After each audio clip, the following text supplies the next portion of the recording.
नमस्कार दोस्तों, ये है रेडियो एक्टिव 90.4 FM भागलपुर। स्वागत है आप सबका। मैं हूँ आपका रेडियो दोस्त आरजे मेहताब और मैं हूँ आरजे प्रिया।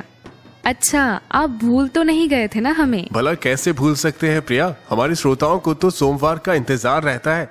तो लीजिए, एक बार फिर से आ चुका है सोमवार और ठीक 11 बजे हम लेकर हाजिर हैं कार्यक्रम श्रृंखला मंजूषा कला अंग प्रदेश की अद्भुत धरोहर का चौथा एपिसोड।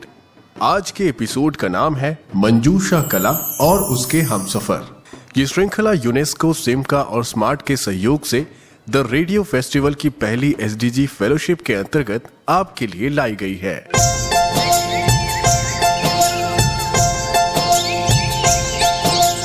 अंग भूमि की है कथा, सबसे है ये पवित्र कथा। अंग धरा का गौरव है ये, अद्भुत है ये चित्र कथा।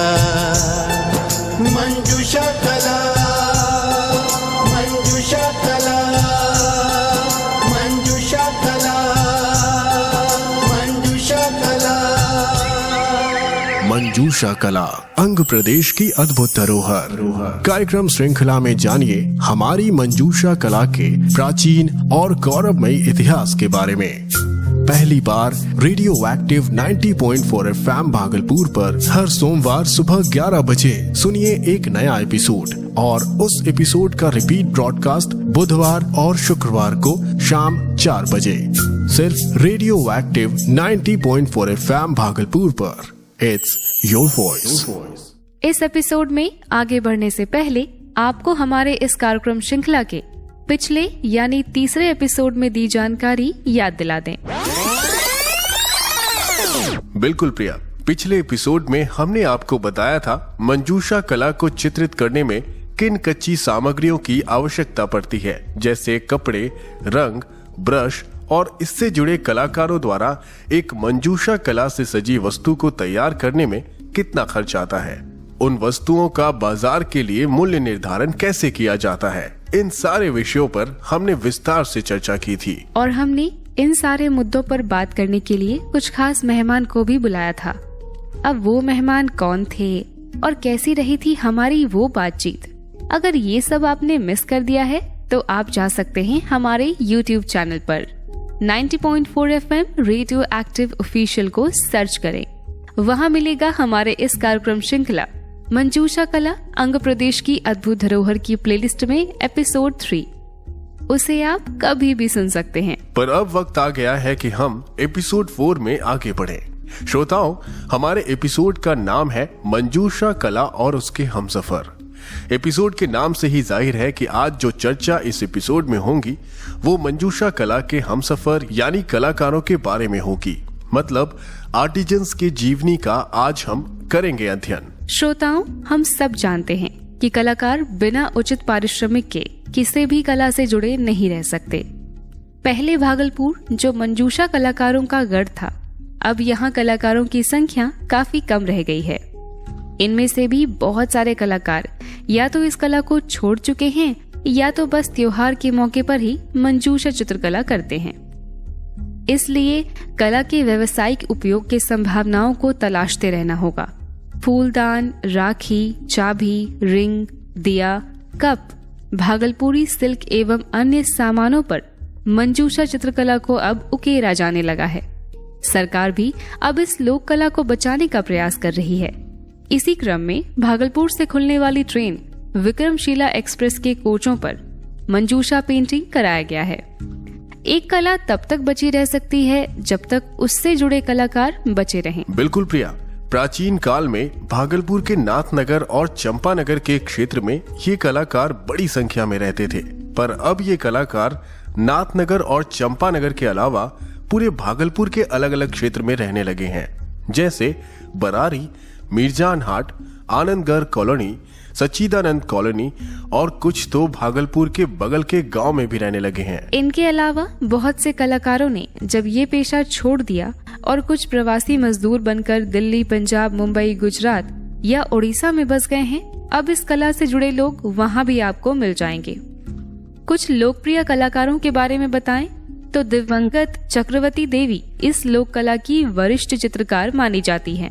तो दिवंगत चक्रवर्ती देवी का परिवार केवल इस लोक कथा पर आधारित पारंपरिक मंजूषा बनाने का ही काम कर रहा है, जिसका इस्तेमाल केवल पूजा अनुष्ठान में होता है। चक्रवर्ती देवी के पोते रविंद्र प्रसाद मालाकार के मुताबिक उनकी या उनके बच्चों की ज्यादा रुचि इस चित्रकला में नहीं है। वहीं वरिष्ठ मंजूषा कलाकार निर्मला देवी, मनोज कुमार पंडित, मिताली दास, अनुपमा कुमारी, उलूपी झा, मिनकी रानी दास, सारिका कुमारी सरीखे कलाकार द्वारा लोक कला का फैलाव हो रहा है। चित्रकार इसे नए नए कैनवास पर उतार रहे हैं और इसलिए आज मंजूषा कला की वर्तमान स्थिति को गहराई से समझने के लिए हमें बात करनी होगी एक ऐसे कलाकार से जिनकी पूरी उम्र के 40 साल गुजर गए हैं इस कला को चित्रित करते हुए। तो स्वागत करते हैं वरिष्ठ मंजूषा कलाकार श्री मनोज पंडित जी का। एपिसोड 2 के माध्यम से पहले भी आप सब मनोज पंडित जी से रूबरू हो चुके हैं, तो आज एक बार फिर से स्वागत करते हैं मंजूषा गुरु मनोज पंडित जी का। सर, स्वागत है आपका हमारे इस खास कार्यक्रम श्रृंखला मंजूषा कला अंग प्रदेश की अद्भुत धरोहर के आज के एपिसोड मंजूषा कला और उसके हमसफर में। रेडियो एक्टिव 90.4 FM को भी बहुत बहुत धन्यवाद, जिन्होंने मंजूषा कला पे बात करने के लिए हमें आमंत्रित किया है। सर, सबसे पहले तो आप हमें ये बताएं कि आप इस मंजूषा कला से कब से जुड़े हुए हैं और अब तक का आपका सफर कैसा रहा है। मंजूषा कला तो अति प्राचीन कला है। तो मेरे ननिहाल में होता था और वहाँ से मेरी माँ को विरासत में मिला।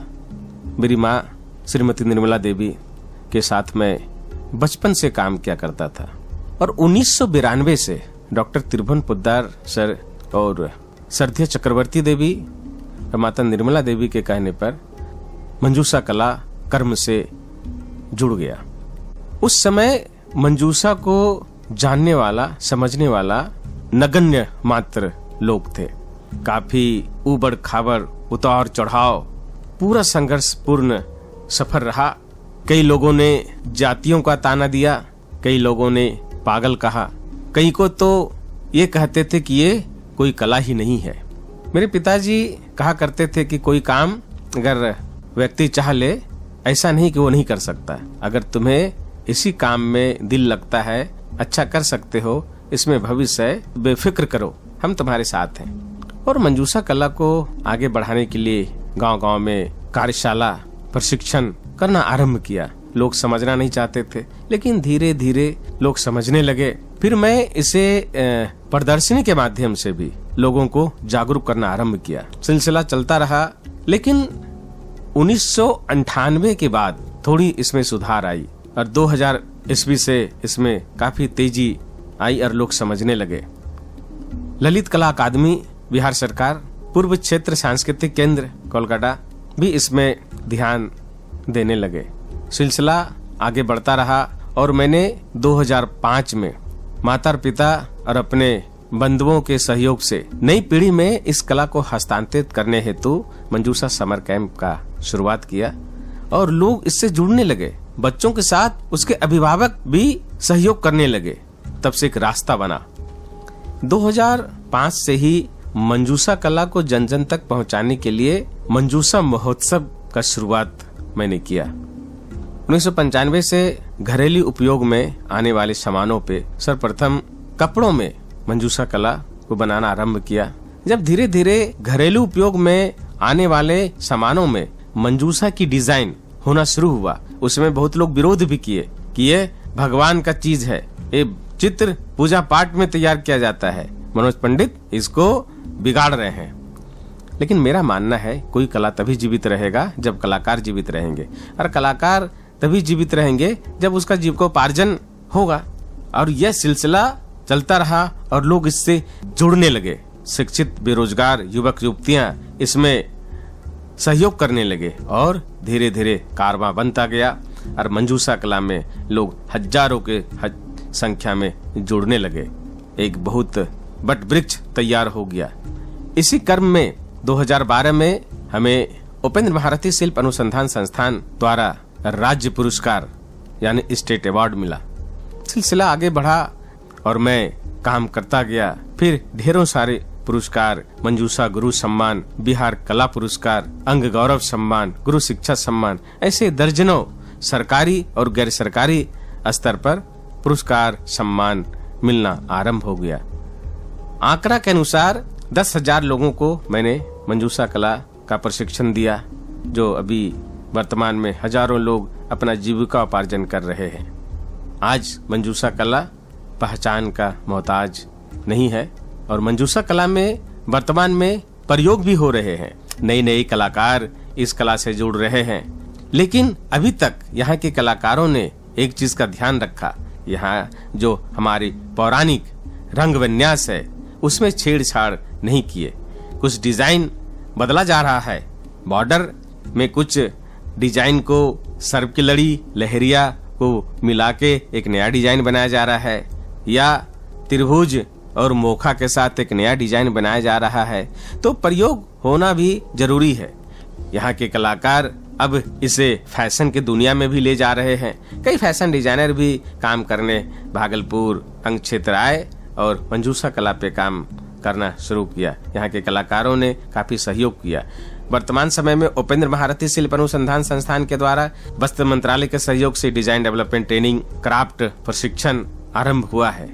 ये मंजूषा कला के लिए गर्व की बात है और मंजूषा कला को आगे बढ़ाने के लिए भारत सरकार राष्ट्रीय स्तर के कार्यशाला में भी मंजूषा कलाकारों को सहभागिता दिलाई है और पूर्व क्षेत्र सांस्कृतिक केंद्र और NEZCC इलाहाबाद का भी काफी सहयोग रहा। तो ऐसे सारे संस्थान हैं, बिहार सरकार, भारत सरकार और जितने भी NGO सामाजिक संस्थान हैं वो भी मंजूषा कला को बढ़ाने में कार्य किए हैं, कर रहे हैं। यहाँ के बुद्धिजीवी, साहित्यकार, कलाकार, व्यापारी वर्ग सभी लोग इस कला को आगे बढ़ाने के लिए काम कर रहे हैं। इसीलिए तो मैंने कहा कि मंजूषा कला एकता और सौहार्द का भी प्रतीक है। मंजूषा कला पौराणिक अंग प्रदेश की शान और पहचान है। वर्तमान बिहार की भागलपुर की सिल्क सिटी का शान है। तो मंजूषा कला अपनी पहचान इस रूप में बनाए और मैं एक सिपाही के रूप में इसमें काम करता रहा और सबों का प्रत्यक्ष व प्रत्यक्ष रूप में सहयोग मिलता रहा, तभी यह संभव हो पाया। वाओ सर, आपकी जर्नी तो रियली बहुत इंस्पायरिंग है। पर एक और बात जो मैं आपसे जानना चाहता हूँ कि आर्थिक दृष्टिकोण से मंजूषा कला से जुड़े रहना कितना चुनौतीपूर्ण रहा और आज की मंजूषा कला में और तब की मंजूषा कला में आप कितना फर्क देखते हैं? आर्थिक दृष्टिकोण से मंजूषा कला से जुड़ा रहना काफी चुनौतीपूर्ण रहा।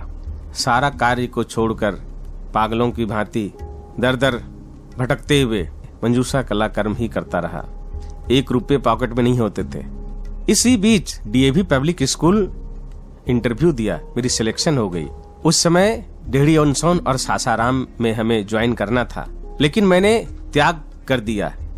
मैं अगर उधर चला जाता तो ये मेरा कला कर्म, मेरा संघर्ष में विराम लग जाता। इसलिए काफी चुनौतीपूर्ण रहा और मेरी शादी हो चुकी थी। मेरी पत्नी श्रीमती सुमना काफी हमें हौसला बढ़ाते थे कि आप लगे रहिए, माँ मनसा देवी आपका सहयोग करेंगे। धीरे धीरे इसमें सुधार आई और मैं एक ही लगन के साथ लगा रहा। और जब 2005 में जब सरकारें बदली, माननीय मुख्यमंत्री नीतीश कुमार जी को मैंने भागलपुर आगमन पर मंजूषा पेंटिंग भेंट की थी और मंजूषा कला से जुड़ा पत्र भी मैंने सौंपा था और आग्रह किया था इसमें संभावनाएं हैं, अगर इस पे काम हो तो यहाँ के लोगों को रोजगार मिलेगा। और धीरे धीरे उस पे लगा कि काम होना शुरू हुआ और बिहार में अंग क्षेत्र में मेमोंटे के रूप में इसे सरकारी तौर पर, गैर सरकारी तौर पर लोग खरीदना शुरू किए। तो आर्थिक सुधार धीरे धीरे मेरा और हमसे जुड़े सैकड़ों कलाकारों का होना आरंभ हुआ। फिर जो घरेलू उपयोग में आने वाले सामानों में मैंने प्रयोग किया था, लोगों ने उसे करना शुरू किया। सरकार के द्वारा, गैर सरकारी संगठनों के द्वारा अलग अलग राज्यों में स्टॉल मिलने लगा। कला संस्कृति विभाग बिहार सरकार, ललित कला अकादमी उपेंद्र महारथी के साथ साथ पूर्व क्षेत्र सांस्कृतिक केंद्र भी स्टॉल देने लगे। बीच में नाबार्ड के अधिकारी नवीन राय जी भी इस कला के विकास के लिए कार्य किए और इस कला के कलाकारों को स्टॉल दिलवाए। धीरे धीरे लोग समृद्धि की ओर बढ़ते गए तो आर्थिक सुधार होना शुरू हो गया। शुरू में तो आर्थिक दृष्टिकोण से मैं बहुत पिछड़ा हुआ था और उस समय अगर मेरा संघर्ष जारी नहीं रहता तो मंजूषा कला भी मेरे हिसाब से लोग नहीं जान पाते और हमें भी लोग नहीं जान पाते। तो ये यात्रा मेरा आर्थिक दृष्टिकोण से काफी संघर्षपूर्ण रहा।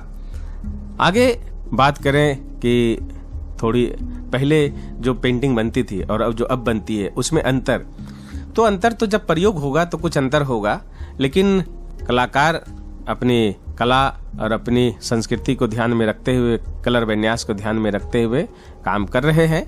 जो पहले की शैली थी, लोग शैली का ध्यान रखते हैं, लेकिन थोड़ा सा बदलाव बॉर्डर में, थोड़ी डिजाइन में, लेकिन कलर विन्यास वही है क्योंकि वही हमारा पहचान है। तो थोड़ी सी अंतर आ रही है। पहले मंजूषा कला में मोटी लाइनें होती थी, जब कमर्शियल काम होने लगा तो उसमें थोड़ी लाइनिंग, पतली लाइन का प्रयोग होने लगा। तो थोड़ी अंतर तो स्वाभाविक था वो करना, क्योंकि लोग सामान कोई तभी खरीदेंगे जब उसका सुंदर आकर्षक दिखेंगे।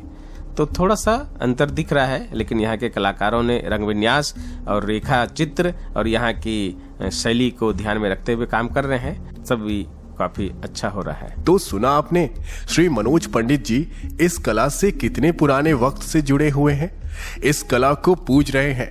मनोज पंडित जी को इस कला के पुजारक कहें तो इसमें कोई अतिशयोक्ति नहीं होगी। बिल्कुल सही कहा तुमने मेहताब। जिस तरह हमने बदलाव अपनी जिंदगी में देखा है, पुराने वक्त से अब तक यानी 21वीं सदी तक सब कुछ बदल चुका है, पर मंजूषा कला में परंपराओं का निर्वहन काफी हद तक अब भी हो रहा है।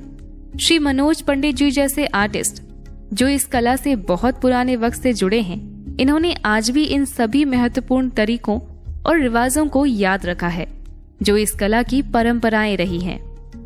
जैसे इस कला को अगर कपड़ों पर, लकड़ी पर या कैनवास पर उतारना हो तो ये कलाकार आज भी जमीन पर यानी फ्लैट सरफेस पर ही बैठकर चित्रित करने की कोशिश करते हैं ताकि कला की गुणवत्ता में कोई कमी ना आए।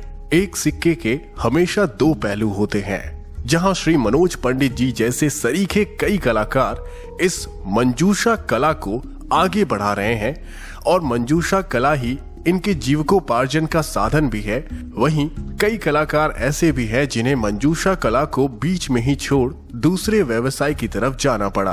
राजेंद्र मालाकार, सुचिता शरद, रूबी निवेदिता, कुमारी विनीता और संजू कुमारी कुछ ऐसे ही कलाकारों के नाम हैं। पहले हम बात करते हैं राजेंद्र मालाकार जी से। सर, आपका स्वागत है इस खास कार्यक्रम श्रृंखला मंजूषा कला अंग प्रदेश की अद्भुत धरोहर के आज के एपिसोड मंजूषा कला और उसके हमसफर में, जिसमें हम बात कर रहे हैं मंजूषा कला और इससे जुड़े कलाकारों की जमीनी हकीकत के बारे में। धन्यवाद। सर, सबसे पहले आप हमें अपने बारे में बताएं और मंजूषा कला के साथ आपका जुड़ाव कैसा रहा। हमारा नाम राजेंद्र मालाकार है और मकान नाथनगर चौक, केवीलाल रोड। हम जो है मंजूषा हम लोग का पुश्तैनी ये जो है बिजनेस है, धंधा है। हम लोग का बाप दादा शुरू से करते हुए आ रहा है। सीजन पर जो है मंजूषा अपना मने के बनाते हैं और बिक्री भी करते हैं और उसके बाद फिर सीजन ऑफ होने के बाद फिर हम लोग जो है दूसरे सब धंधा में बिजनेस में लग जाते हैं। जी राजेंद्र जी, क्या अब आप हमारे श्रोताओं को ये बताएंगे कि क्यों छोड़ा आपने मंजूषा कला का साथ? मंजूषा जो है हम लोग का सीजनेबल चीज है। सीजनेबल सीजन पर बिक्री हुआ, जैसे बिला पूजा, बिसरी पूजा हुआ तो भगत लोग आता है, बयाना बट्टा दिया कि हमारा भाई मंजूषा बना के दीजिए, इस तरह का दाम का, छोटा बड़ा मैंने किसी जिसके पास जैसा है, कोई 1000 रुपया लेता है, कोई 500 रुपया लेता है, कोई 200 रुपया लेता है, जो जैसा आदमी लिया। सीजन में बनाते हैं और सीजन जो है ऑफ हो गया उसके बाद फिर मंजूषा कोई लेने वाला नहीं है। उस सीजन पर ही बिक्री होता है, उसके बाद उसका बिक्री ही नहीं होता है, जिसके कारण हम लोग जो है दूसरा सब धंधा वो हम लोग करते हैं। ऐसा है कि जिस तरह से मंजूषा हम लोग बनाते हैं ना, जिस हिसाब से मेहनत है उस हिसाब से इसमें इनकम नहीं है। मेहनत के हिसाब से इनकम नहीं रहने के कारण जो है बच्चा वो इसमें जो है जुटा हुआ नहीं है और जिसके कारण से कोई करना नहीं चाहता है। मेहनत है बहुत ज़्यादा, लेकिन पैसा नहीं मिलता है। पैसा कम मिलने के कारण जो है कोई काम जुट नहीं करता है लोग। राजेंद्र मालाकार जी के नजरिए से आर्थिक मुद्दों की बात करें तो ये सच है कि मंजूषा कला से जुड़े लोगों, कलाकारों को आर्थिक रूप से सशक्त करना जरूरी है, वरना हर कलाकार इतनी निष्ठा से इस मंजूषा कला ही क्या किसी भी कला से जुड़ा और उस पे आश्रित नहीं रह सकता। अब हमारे साथ हैं कुछ ऐसे ही मंजूषा कलाकार जो पूरे उत्साह और तनमन के साथ वर्षों पहले इस कला से जुड़ी थी, पर तमाम कोशिशों के बावजूद मंजूषा कला से जुड़कर नहीं रह पाई। मैडम, स्वागत है आपका खास कार्यक्रम श्रृंखला मंजूषा कला आंध्र प्रदेश की अद्भुत धरोहर के आज के एपिसोड मंजूषा कला और उसके हमसफर में। धन्यवाद। धन्यवाद। धन्यवाद। धन्यवाद। मैडम, सबसे पहले आप अपने बारे में बताएं। आपको क्या लगता है, क्या मूलभूत समस्याएं हैं इस कला के लिए और कलाकारों के लिए? जी, मेरा नाम सुचिता शरद है। मैं एक हाउसवाइफ हूँ और भागलपुर की ही हूँ। किसी भी कला की कोई भी विधा बहुत आकर्षित करती है। तो जब भागलपुर में हम लोगों का रहना हो रहा था तो इसी बीच मनोज पंडित जो हमारे मंजूषा गुरु हैं, एक हम लोगों का भी झुकाव हुआ कि आखिर मंजूषा क्या है ये जाने। तो शायद 2002 से ही उनसे मंजूषा से के संदर्भ में मैं जुड़ी हुई हूँ। फिर हम लोगों ने सोचा कि नहीं, इस पर और लोगों को जोड़ा जाए, बताया जाए कि ये हमारे ही अपनी कला है आंध्र प्रदेश की। मेरी जितनी भी फ्रेंड हैं, जितनी भी हाउसवाइफ्स जो हम लोग के ग्रुप में अड़ोस में पड़ोस में और साथ रहने वाली सब हैं, सब लोगों ने मिलकर एक टीम बनाया।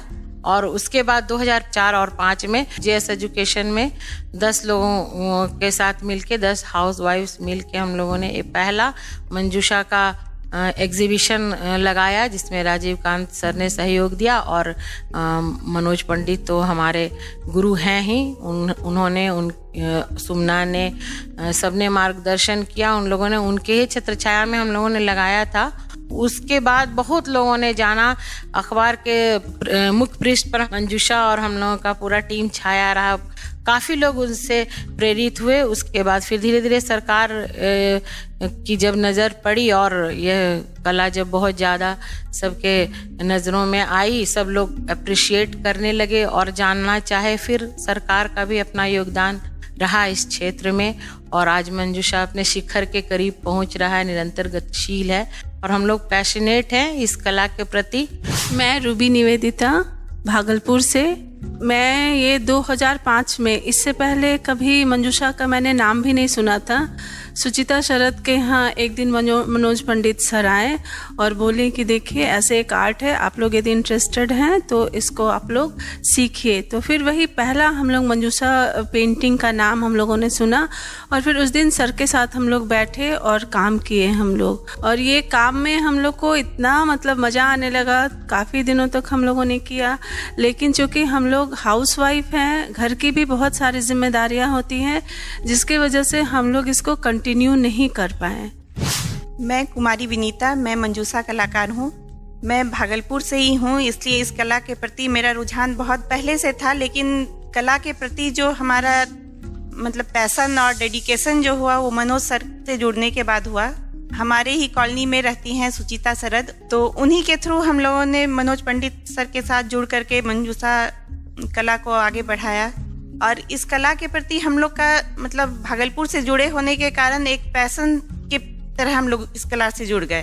तो हम लोगों ने बहुत दिन इसके लिए काम किया और मनोज सर का बहुत आभार कि उन्होंने हम लोगों के भीतर के कला को निखार करके इस मुकाम तक लाया कि हम लोग बहुत दिनों तक पेपर में, मीडिया में छाए रहे। और आज भागलपुर में बहुत से लोग हमारे ग्रुप को और हमें वरिष्ठ कलाकार के रूप में जानते हैं।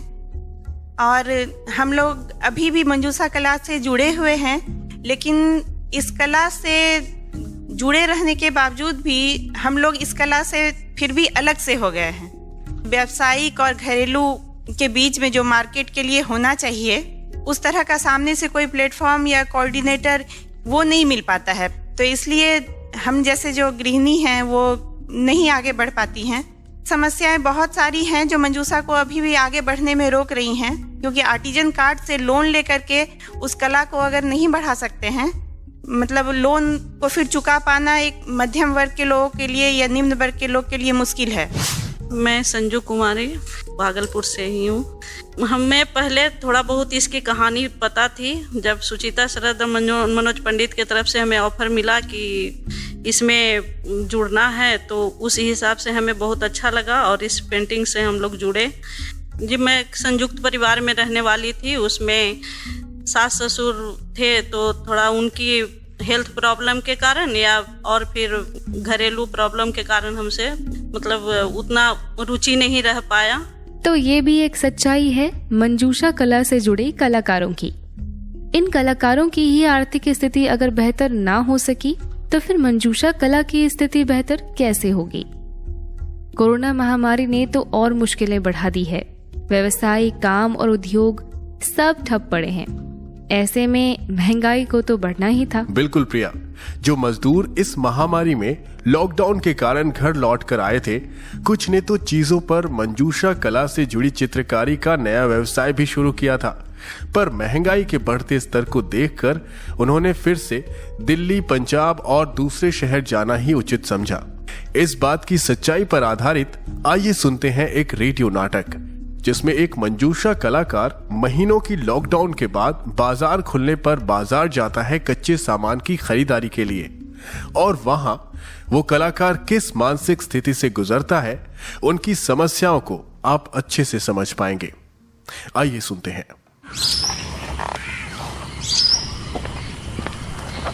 क्या कर रही हो भाग्यवान? चलो चलो जल्दी से कुछ नाश्ता दे दो। कच्चे सामान की खरीदारी के लिए मार्केट जाना है। 12 बजे तक ही खुला रहेगा मार्केट। हाँ हाँ, बस 2 मिनट। नाश्ता तैयार है, आइए बैठिए। महीनों बाद कुछ काम मिला है, जल्दी से कर देंगे तो कुछ पैसा घर आ जाएगा। हाँ, सो तो है। ये कोरोना से तो पूरा काम धंधा चौपट हो गया है।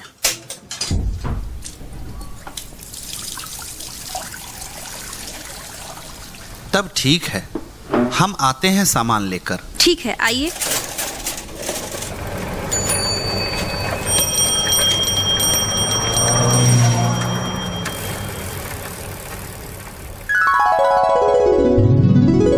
अरे मोहन भैया, आइए आइए।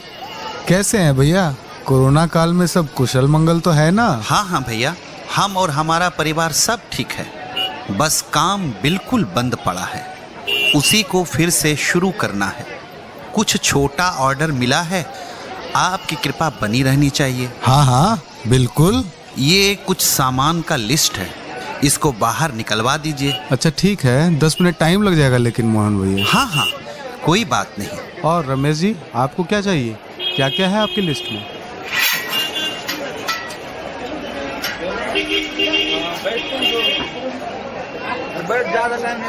ये लीजिए, ये रहा आपका सारा सामान और दाम हो गए 3050 रुपए। 3050?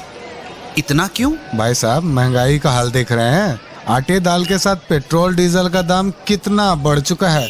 वैसे भी चीजों के दाम पीछे से ही बढ़ के आ रहे हैं। तो बताइए, हमारी दुकान और आपके काम पे भी तो इसका असर दिखेगा ही ना। पर भाई साहब, आपका बात कुछ और है। मंजूषा कला का तो आपको पता ही है कितनी कमाई होती है। कला से प्रेम भाव ही है जो हमको इस कला से जोड़े रखा है। अगर कुछ कम कर पाते तो। भाई साहब, शर्मिंदा मत करिए। लॉकडाउन के बाद हमें भी दुकान जमाना है। दाम बिल्कुल सही है, आप निश्चिंत रहें। ठीक है भाई साहब, पर अभी मेरे पास पूरे पैसे नहीं है। कोई बात नहीं, अगली बार जब आइएगा तो पैसे दे दीजिएगा। बहुत बहुत धन्यवाद भाई साहब। आइए मैडम, आइए। आपको क्या चाहिए? क्या दिखाऊं आपको?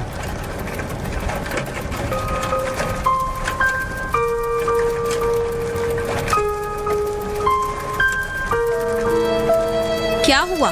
बहुत चिंतित लग रहे हैं जी। सामान नहीं लिए क्या?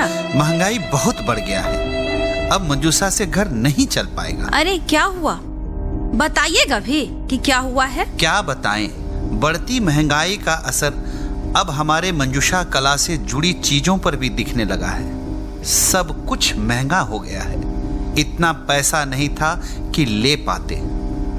दुकानदार का पैसा बाकी रह गया है। जो लोग इस कला से जुड़े थे, ज़्यादातर लोग अब कोई और काम करने लगे हैं। हम ही तुम और कुछ लोग बचे हैं जो इसे अपने अंग की धरोहर मान के चल रहे हैं। पर अब लगता है ये महंगाई और कोरोना महामारी हमको भी मजबूर कर देगा कि हम भी दिल्ली पंजाब जाकर काम करें, नहीं तो रोटी दाल पर आफत हो जाएगी। अच्छा चुप हो जाइए। सुनिए ना, रोइए नहीं, हम लोग कुछ और काम भी करेंगे और समय मिलेगा तो अपने कला को समय देंगे। काहे घबराते हैं, हम लोग का भी दिन बदलेगा। रोइए मत, सब ठीक हो जाएगा। कल हम लोग बैंक मैनेजर के पास चलते हैं लोन के बारे में बात करने। हम कलाकार लोग को कौन लोन देगा? अरे नहीं, ऐसा नहीं है। अपने मुकेश भैया बता रहे थे रोजगार धंधा शुरू करने के लिए बहुत सारा स्कीम है जिसका की लाभ हमें मिल सकता है। कल चलते हैं ना, सब कागज पत्र लेकर मैनेजर साहब के पास। तो हमने एक रेडियो नाटक के जरिए मंजूषा कला और इससे जुड़े लोगों यानी कलाकारों की हकीकत आप तक पहुंचाने की कोशिश की, जो एक सच्चाई है। समस्याओं को समझने के लिए हमें इनकी जड़ में जाना होगा ताकि ये जान पाएं लूप होल्स कहाँ है। एक्चुअली मुख्य समस्या कोई एक नहीं है, समस्याएं कई हैं। पहली ये कि ये कलाकार इस कला पर अपनी आजीविका के लिए कभी निर्भर नहीं हो सके, जो व्यवहारिक रूप से सच भी है। दूसरी ये कि इस कला से जुड़े कलाकारों को वो लोकप्रियता नहीं मिली जो ये डिजर्व करते हैं। तीसरी ये कि इन कलाकारों की आर्थिक मदद किसी सरकारी योजना या किसी सरकारी संस्था द्वारा नहीं हो पाई। चौथी ये कि इन कलाकारों को इस कला से सजी वस्तुओं को बेचने के लिए एक खास स्थायी बाजार नहीं मिल पाया। और पांचवी, जो शायद सबसे महत्वपूर्ण है, कि हर दिन बढ़ती महंगाई के कारण इस कला से जुड़े लोगों का दूसरे व्यवसाय में जाना मजबूरी बन गई। बिल्कुल मेहताब, एकदम सही। पर सरकारी योजनाओं के जरिए अगर हम चाहें तो अब भी इस कला को घर घर पहुंचाने में कामयाब हो सकते हैं और इसे एक स्थायी व्यवसाय के रूप में स्थापित किया जा सकता है। जैसा कि हम सब जानते हैं कि केंद्र और राज्य सरकारों द्वारा संचालित कई योजनाएं जैसे प्रधानमंत्री रोजगार प्रोत्साहन योजना, employment promotion scheme, national career service या फिर प्रधानमंत्री रोजगार सृजन योजना और दूसरे सपोर्ट स्कीम, इन सब के बावजूद इन कलाकारों को आर्थिक मदद नहीं पहुंच पाई है। तो चलिए अब आपको मंजूषा महोत्सव 2021 के उद्घाटन समारोह के अवसर पर माननीय उद्योग मंत्री शाहनवाज हुसैन के संबोधन का संक्षेप सुनाते हैं, जो मंजूषा कला के संवर्धन से जुड़ा है। महारथी शिल्प संस्थान में 2000 से ज्यादा लोगों को हमने मंजूषा में प्रशिक्षित कर दिया। वो संस्थान उद्योग विभाग के अंतर्गत भी काम करता है। भागलपुर के अंदर एक खादी मॉल बनेगा, भागलपुर के अंदर लोधीपुर में एक हैंडलूम क्लस्टर बनेगा, स्टेट एक्सपो भागलपुर नालंदा में होगा। और आज मंजूषा को खुशी की बात है कि जीआई रजिस्ट्रेशन मिल गया है। मंजूषा अब और आगे बढ़ेगा, ये भागलपुर के लिए बहुत बड़ी खुशखबरी है। आगे बढ़ते हुए आइए अब हम बात करते हैं एक राष्ट्रीयकृत बैंक के बैंक मैनेजर साहब से। नमस्कार सर, स्वागत है आपका हमारे इस खास रेडियो सीरीज मंजूषा कला अंग प्रदेश की अद्भुत धरोहर के आज के एपिसोड मंजूषा कला और उसके हमसफर में। सर, आप हमारे श्रोताओं को बताएं मंजूषा कला एवं मंजूषा कलाकारों के उत्थान यानी अपलिफ्ट के लिए कौन कौन सी सरकारी योजनाएं यानी लोन एंड वेलफेयर स्कीम्स हैं? नमस्कार, मैं मोहम्मद जीशान हलीम इंडियन बैंक में कार्यरत हूँ एज ए मैनेजर। देखिए, कला एवं कलाकारों के उत्थान के लिए भारत सरकार ने बहुत सारी योजनाएं लॉन्च की हैं, जिसके तहत हम लोग व्यापारियों को, जो छोटे मोटे उद्यमी हैं, उनको लोन प्रोवाइड करते हैं। इन योजनाओं में सबसे पहला नंबर आता है प्रधानमंत्री मुद्रा योजना का, जिसकी शुरुआत 2015 साल में की गई थी। इसके तहत 10 लाख तक का लोन बिना किसी भी गारंटी के बिना किसी भी सिक्योरिटी के हम लोग कस्टमर्स को, ग्राहकों को लोन देते हैं। इसमें 3 कैटेगरीज होती हैं। पहली है कि 1 रुपया से लेके 50,000 तक का लोन, जो कि शिशु कैटेगरी में आती है। उसके बाद 50,000 से 5 लाख तक का लोन है, जो कि किशोर में आता है, किशोर कैटेगरी में। फिर उसके बाद 5 लाख से 10 लाख तक का लोन है, जो कि तरुण कैटेगरी में आता है।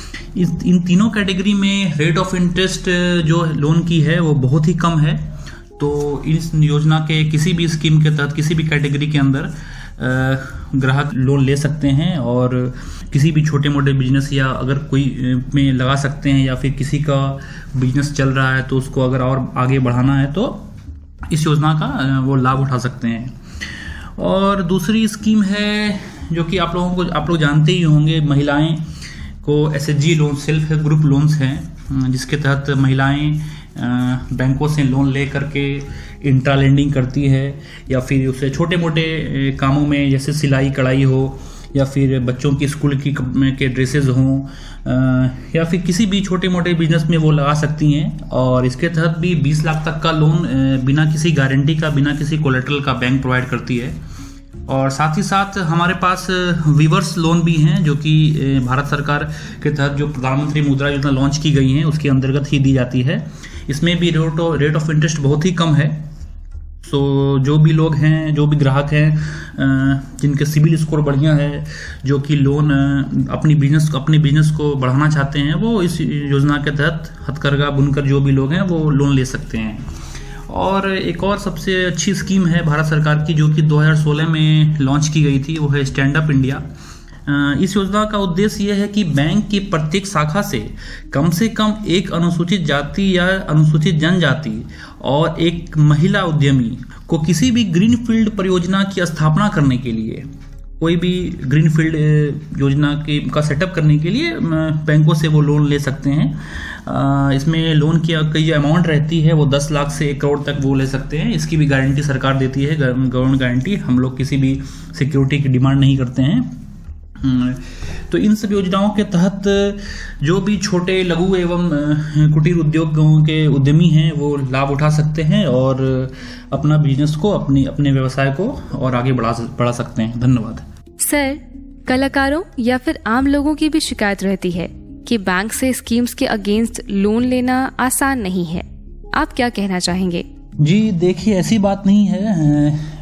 दरअसल में बात ये होती है कि कई बार हमें कुछ ऐसे कस्टमर्स, कुछ ऐसे ग्राहक हमारे पास लोन लेने के लिए आते हैं जिनका पहले से किसी और बैंकों में लोन रहता है, जो कि वो लोन ठीक से वो रिपेमेंट नहीं कर पाते, जिसकी वजह से वो अकाउंट NPA हो जाती है और उनका सिबिल स्कोर खराब हो जाता है। इस वजह से हम लोग उन ग्राहकों को लोन नहीं दे सकते हैं। और उसके साथ साथ हम लोग किसी भी स्कीम्स के तहत लोन देने में ये भी देखते हैं कि जो भी लोन ग्राहक ले रहे हैं, जो भी लोन ग्राहकों को हमारी तरफ से दिया जा रहा है, उनका ब्याज और सूद और असल के साथ वो किस तरह से हमें लौटाते हैं। तो कुछ क्राइटेरियाज रहती हैं जिनके अंतर्गत ग्राहकों को वो क्राइटेरिया फुलफिल करनी होती हैं। और अदरवाइज अगर सब कुछ ठीक ठाक रहा तो सरकार की किसी भी योजना के अंतर्गत हम बहुत इजीली ग्राहकों को लोन प्रोवाइड करते हैं। धन्यवाद। तो सुना आपने, सरकार की कितनी सारी स्कीम्स हैं आप जैसे कलाकारों के लिए, और बैंक्स भी तत्पर है आपको लोन देने के लिए, बशर्ते कि आपके पेपर्स दुरुस्त हो। तो इस प्रकार आप मंजूषा कला जैसे धरोहर को भी बचाए रख सकते हैं और अपने व्यवसाय को भी आगे बढ़ा सकते हैं।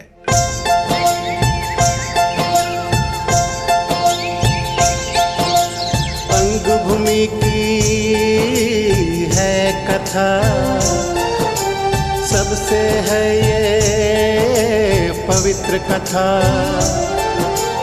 अंग धरा का गौरव है ये, अद्भुत है ये चित्र कथा।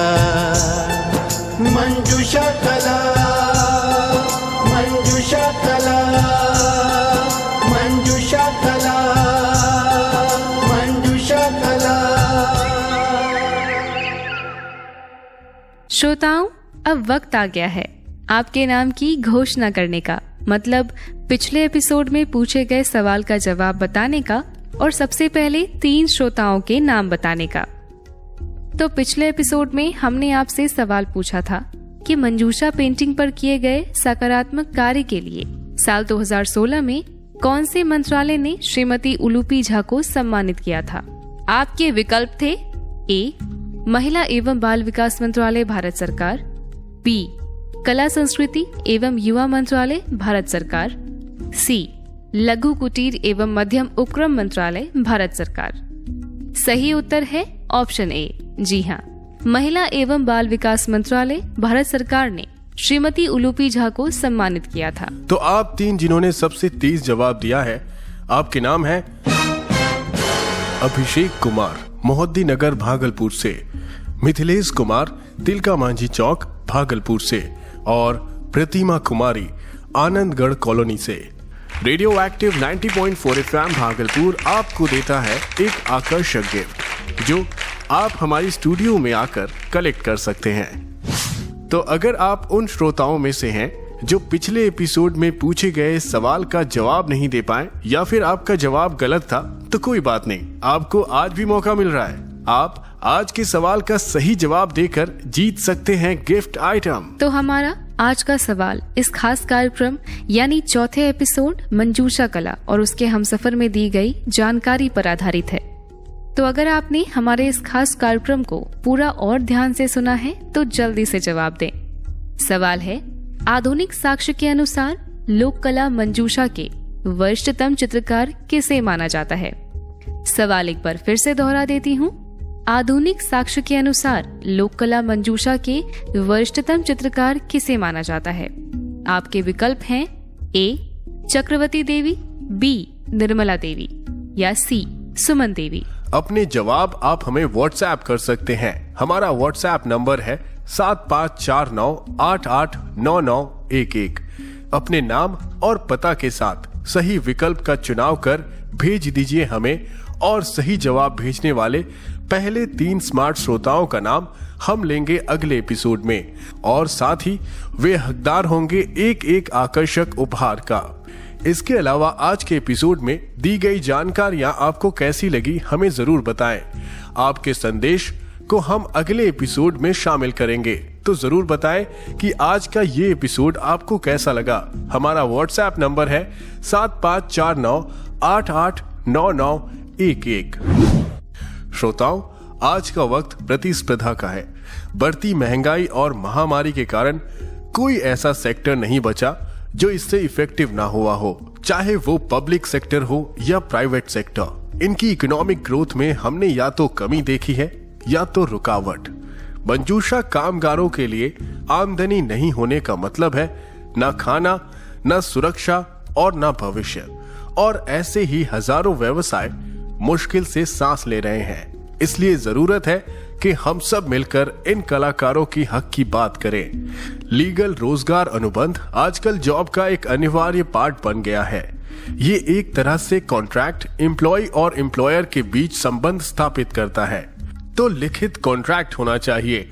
ऐसे ही राज्य सरकार की कला और संस्कृति विभाग को चाहिए कि इन कलाकारों के लिए अतिरिक्त सरकारी योजना और सुविधाएं दी जाए, ताकि नए लोग इस कला से ज्यादा संख्या में जुड़ सके, और पुराने और वृद्ध कलाकारों के लिए पेंशन योजना की शुरुआत होनी चाहिए। क्योंकि अगर हम अभी इनकी मदद नहीं करते हैं तो ये कलाकार बस खत्म हो जाएंगे, और कला भी। बिल्कुल मेहताब, और वैसे भी ये मंजूषा कला तो एक ऐसी कला है जिसे पुराने समय में भी सीमित लोगों ने संभाला था, और आज तो गिनती के ही कुछ कलाकारों ने संभाल रखा है, और वो भी इसलिए क्योंकि ये हमारी आस्था से जुड़ा हुआ है। लेकिन वक्त आ गया है कि हम आगे बढ़ें और इस कला को एक व्यवसाय की तरह देखें, जैसे और दूसरी कलाएं हैं, जो इससे जुड़े कलाकारों के लिए आय का स्रोत भी बने और लोकप्रियता का माध्यम भी। आप लिसनर को ये बताता चलो कि इस रेडियो सीरीज को ब्रॉडकास्ट करने के पीछे उद्देश्य क्या है। तो यूनेस्को ने भारत के लिए सस्टेनेबल डेवलपमेंट गोल्स यानी सतत विकास लक्ष्यों के तहत टोटल 17 गोल सेट किए हैं, जिन्हें 2030 तक अचीव करने का लक्ष्य रखा गया है। उन्हीं लक्ष्यों में से लक्ष्य 8 है decent work and economic growth, यानी अच्छा काम और आर्थिक विकास। सांस्कृतिक धरोहर मंजूषा पेंटिंग अंग प्रदेश की प्राचीन कला है। इस कला के प्रति जागरूकता लाकर कला से जुड़े हर एक स्टेक होल्डर्स के हितों की रक्षा करना और साथ ही SDG 8 का उद्देश्य है कि निरंतर समावेशी और टिकाऊ आर्थिक विकास को बढ़ावा देते हुए उत्पादन, रोजगार और सभी के लिए सभ्य कार्य को बढ़ावा देना है। तो अब आपसे मुलाकात होगी अगले सोमवार सुबह 11 बजे एक नए एपिसोड के साथ।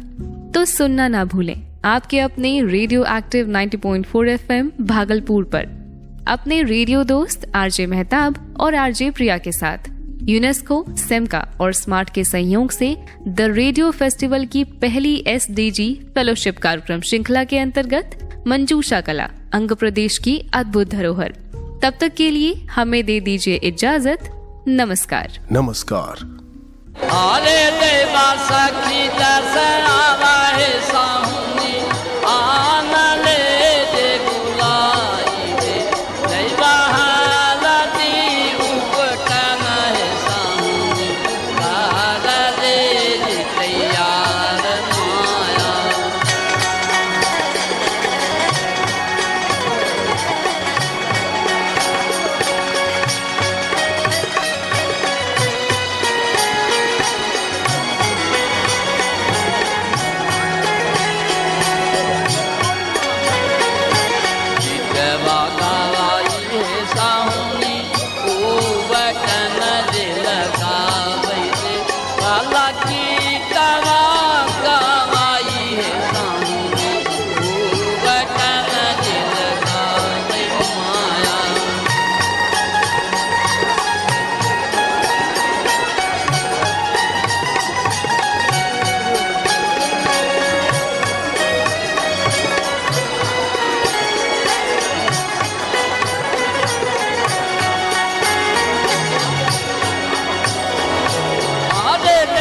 चारों को ना देखे है साहुनी ना गाना गाही भरत वाला चारों को ना देखे है साहुनी ना गाना गाही भरत माया।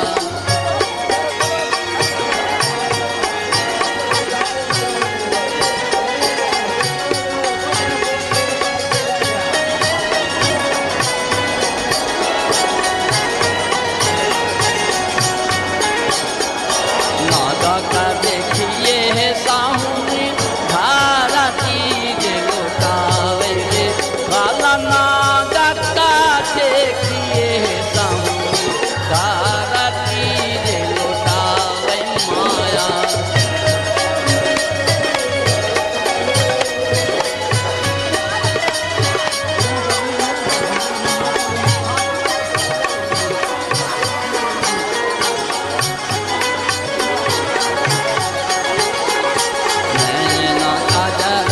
देखे देवा पीस नागा जहरे वाला नैना काजर देखे पीस नागा की जहर माया।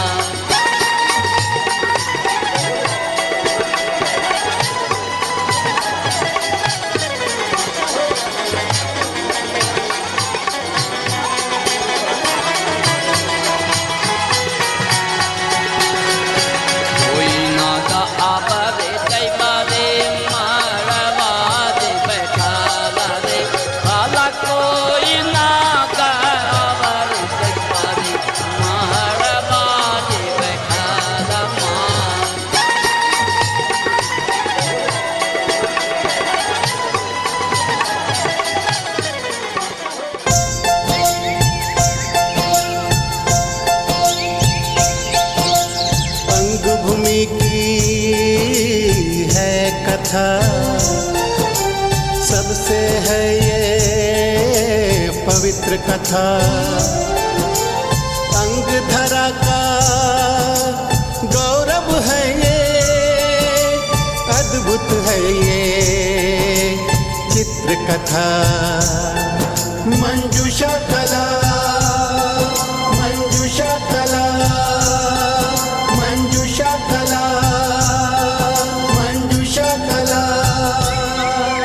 मंजूषा कला, अंग प्रदेश की अद्भुत धरोहर।